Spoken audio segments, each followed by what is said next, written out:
Aba, sa unang pagkakataon, correct me if I'm wrong. Ngayon lang ako nakarinig ng pagsang-ayon ni Vice President Sara Duterte sa utos ni President Bongbong Marcos na magpa-lifestyle check ang mga government officials. Kahapon po kasi naglabas ng kautusan si President Bongbong Marcos. Inutusan ni Pangulong Ferdinand Marcos Jr. na isailalim sa lifestyle check ang lahat ng opisyal ng gobyerno kaugnay ng nagpapatuloy na investigasyon sa umano'y maanumalyang flood control projects. At sa unang pagkakataon, meron din sinang-ayunan si Sara Duterte sa mga galawan ni President Bongbong Marcos. Sabi po kasi sa balita, Vice President Sara Duterte has backed the order of President Ferdinand Bongbong Marcos Jr. to subject all government officials to lifestyle checks amid the investigation into anomalous flood control projects. In an interview in The Hague, Netherlands, Duterte said that the lifestyle checks should include all elected and appointed officials. Dapat lang at hindi lang yung elected public officials pati yung appointed public officials at hindi lang yung on the surface na sasabihin natin kung ano yung nakalagay sa SALN. Dapat deep dive kung sino yung mga dami, ilabas yung mga dami ng public officials, sabi pa ni Sara Duterte. Wow, ang galing! Tama ba yung naririnig natin? Sumang-ayon si Sara Duterte sa gustong mangyari ni President Bongbong Marcos. Pero teka muna, kapag sinabing all government officials, syempre kasama dyan ang Vice Presidente. Handa na ba si Sara Duterte na ilabas yung kanyang SALN? At handa ba siyang buksan ang kanyang mga bank accounts? Mukhang nag-boomerang na naman kay Sara Duterte itong kanyang pahayag ng pagsang-ayon kay President Bongbong Marcos. Sabi kasi ng mga netizens kay Inday Sara, isama ang bank account mo sa lifestyle check. Mariing pinuntirya ng mga netizens si Vice Presidente Sara Duterte matapos nitong sabihin na suportado niya ang utos ni Pangulong Ferdinand Marcos Jr. na magsagawa ng lifestyle check sa lahat ng opisyal ng gobyerno. Dapat lang, pahayag ni Duterte, at hindi lang yung elected public officials pati yung mga appointed public officials at hindi lang yung on the surface na sasabihin natin kung ano yung nasa SALN. Dapat deep dive. Ay, tatamaan ka talaga dyan, Sara Duterte. Dahil ang gusto mo, deep dive. So, dapat yung kaila-ilaliman ng bank accounts ninyo at yung SALN ay dapat lumabas. Ngunit, agad bumalik ang bola sa kanya matapos igiit ng mga netizens na dapat ding isama ang pagbubukas ng kanyang bank account para makita ang tunay na pinagmulan ng kanyang yaman. Kung bank account nyo, VP, isama din para mas lalo tayong magkaalaman, ani ng isang netizen. Dagdag pa ng iba, hindi na bago ang issue ng bank accounts laban sa pamilya Duterte dahil ilang beses na rin itong naging kontrobersiya noon pa man. Anila, mas magiging kapani-paniwala ang panawagan ni Duterte kung siya mismo ang magpapakita ng halimbawa at magbukas ng sariling accounts. Samantala, ang panawagang lifestyle check ay bunsod ng utos ni Pangulong Marcos Jr. matapos mabunyag ang mga aligasyon ng katiwalian sa pondo ng flood control projects.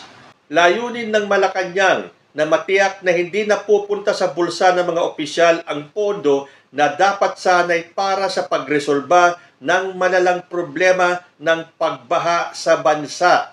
So ayan, handa kaya si Sara Duterte na buksan ang kanyang mga bank accounts? O, di ba parang mga? Kasi narinig natin na marami pong bank accounts si Sara Duterte at may mga joint accounts pa sila ng kanyang amang si dating presidente, Rodrigo Duterte. So maganda ang pagsang-ayon ni Sara Duterte kay President Bongbong Marcos. Pero in fairness, tanong ng iba, kung kakailanganing ilabas ang SALN, ilalabas din kaya ni Pangulong Bongbong Marcos ang kanyang SALN at dadaan din ba siya sa lifestyle check?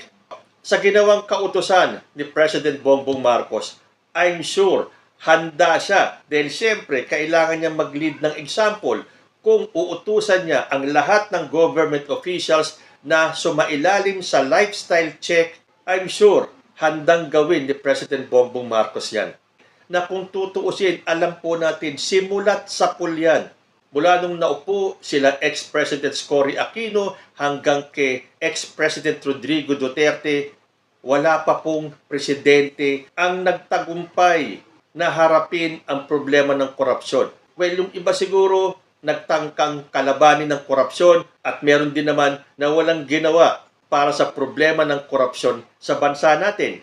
So, magtagumpay po sana si President Bongbong Marcos dahil yun ang kanyang sinabi. If there's one thing I will not leave this office until I fix this is it. This is one of those things.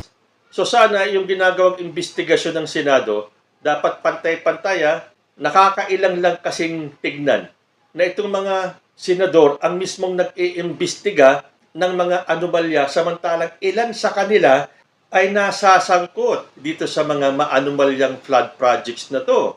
May mga nagtanong nga kailan kaya bubusisiin ni Senator Marcoleta yung 51 billion na napunta kay Representative Pulong Duterte? Saan daw napunta yung perang yon? Dahil hanggang ngayon, binabaha pa rin ang Davao City. So, sabi ko sa inyo exciting days are here to come. Magkakaalaman po talaga. At sa pagsang-ayon ni Sara Duterte sa lifestyle check, dapat niya nang ihanda yung kanyang salin at ang kanyang mga bank accounts. Punta naman tayo sa Senado. Kaugnay ng pagpapadrug test sa ilan natin mga senador. Alam na po natin kung saan nagsimula yan, doon sa pagkakahuli di umano kay Nadia Montenegro na isang staff ni Robin Padilla na nagchochongki daw sa loob ng CR ng Senado. Although nag-resign na po si Nadia without any investigation, so siya ay off the hook na dahil nag-resign na, so tapos na. Hindi na kailangan imbestigahan. Although syempre, todo deny po si Nadia Montenegro na hindi siya yung tinutukoy na nahuling nagchongki sa CR ng Senado. So ewan ko kung anong gagawin ng Senado. Pababayaan na lang ba na nag-leave or nag-resign na si Nadia? At porke ba nag-resign, tapos na ang kwento? So, balita natin, nagpa-drug test na si Migs Zubiri, si Raffy Tulfo, kasama pa nga yung lahat ng staff ni Raffy Tulfo. At kamakailan lang, si Senator Amy Marcos. So, ang kinalabasan ng mga drug test ni Migs Zubiri, ni Raffy Tulfo, at ni Amy Marcos ay pawang mga negative. At sabi pa nga ni Amy, dapat nga daw sila ang maging example, maging ehemplo. Hindi ba dapat mauna kami? Magpaka-good example naman ng mga mambabatas. Kasi kami, ang tumatayong liderato ng bansa, dapat leader din kami sa anumang lifestyle at iba pang check. Ang tanong, bakit yung ibang mga senador ay hindi pa nagpapadrug test? At teka muna, drug test. Yung mga senador na to nagpa-drug test. Bakit hindi hair follicle test? Hindi ba ang hinihiling nyo kay President Bongbong Marcos magpa-hair follicle test? Bakit kayo ngayon na nag-volunteer magpa-drug test, ay drug test lang ang ginawa? O kasama na ba dyan ang hair follicle test? Parang hindi kasi puro urine samples lang ang nakita ko sa mga pictures ng mga senador na to. So, kung ang ginawa ninyo ay drug test lang at hindi hair follicle test, dapat ba naming paniwalaan na kayo ay totoo na nag-negative sa drug test na yan? Kasi yung kay President Bongbong Marcos na nagpa-drug test, in fact, 2 beses pa, ay hindi nyo pinaniwalaan. Pero nagpa-drug test ba talaga si President Bongbong Marcos? Tanong ko ito, baka sabihin ng mga nanonood, iniwasan ko itanong. Ang tanong ko, kayo po ba handang magpa-drug test? Okay, ikaw na mag-scoop. Binigay ko yung resulta ng drug test ko na kinuha ko kaninang maga. Nasa PIDEA na. Meron na po. Tapos na. Tanong po. Totoo po ba? Uy, scoop ka. Paghihirap ka eh. Saan mo kayo nagpa-drug test? Sa hospital. Tapos, Kasi nananawagan ako, sinasabi ko, lahat nung katapos ng salita ng Pangulo, sabi ko, di lahat tayo, pa-drug test. O, di na ako na. So ako na nauna.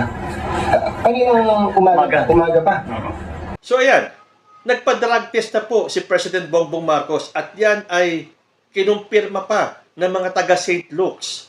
Pero yung mga kalaban, biglang hindi naniwala sa drug test ni President Bongbong Marcos. Ang hinihiling naman nila ngayon ay hair follicle test.